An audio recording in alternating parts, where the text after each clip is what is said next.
एक अच्छी पहल है कि गुरु जी को भारत रत्न देने का जो प्रस्ताव विधानसभा से पारित हुआ है। एक वरीय और अति लोकप्रिय नेता के रूप में, एक समाज सेवी के रूप में जो पहचान गुरु जी की रही है वह अतुलनीय है।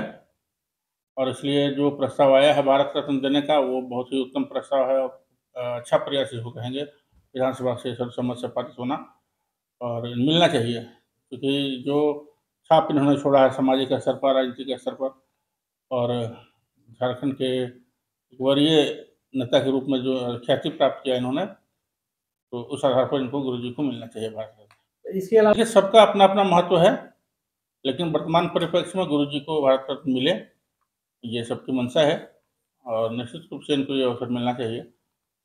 जो त्याग, जो तपस्या इन्होंने किया झारखंड राज्य के लिए, समाज को एक नई चेतना देने का काम किया है, तो निश्चित रूप से भारत रत्न मिलना चाहिए गुरु जी को। क्या गुरु जी के नाम पे जो उनका जो गांव है, वहाँ पे एक ऐतिहासिक कोई म्यूजियम वगैरह उनकी जीवनी पे क्या बनना चाहिए?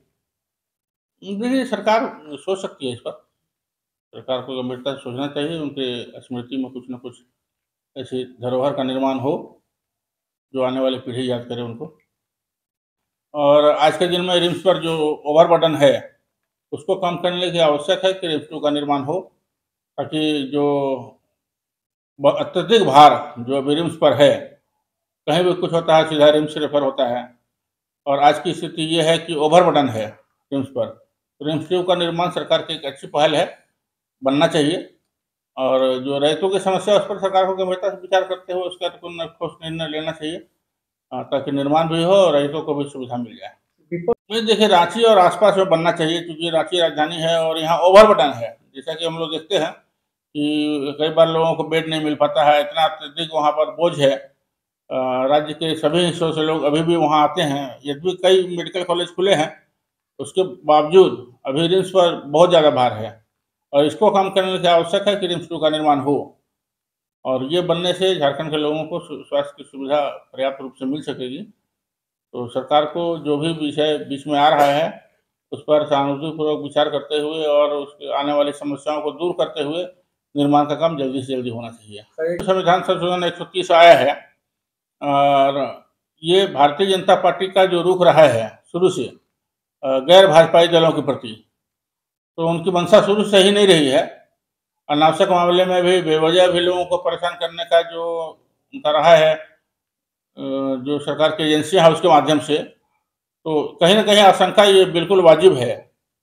ये आशंका जो पनप रहा है कि भाजपा के नेता ये चाहते हैं कि जो गैर भाजपाई दल के प्रतिष्ठित नेता हैं और जिनका कद है अपने अपने राज्यों में, तो वैसे लोगों को किसी न किसी मामले में फंसाकर और उनका राजनीति का छोटा करने की कोशिश और उनको राजनीति से बाहर बना रखने के लिए जो इनका षड्यंत्र शुरू से होता रहा है, प्रत्यक्ष से कई नेताओं के साथ ऐसा हुआ है।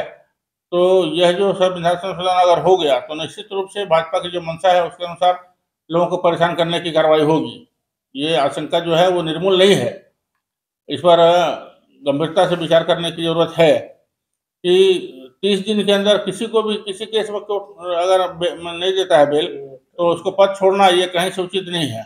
जब तक फैसला नहीं आए, सजा नहीं हो जाए, तब तक तो कम से कम इस पर रोक नहीं होना चाहिए। एसआईआर पे क्या कहेंगे? जो वोटर संशोधन चल रहा है बिहार में, वोट चोरी, गद्दी छोड़ो, ये सब चल रहा है। नहीं, देखिए, प्रत्येक चुनाव के पहले कहीं ना कहीं रिव्यू होता है, तो रिव्यू अब उसमें जो गड़बड़ी है उसको बहुत करीब से देखने की जरूरत है।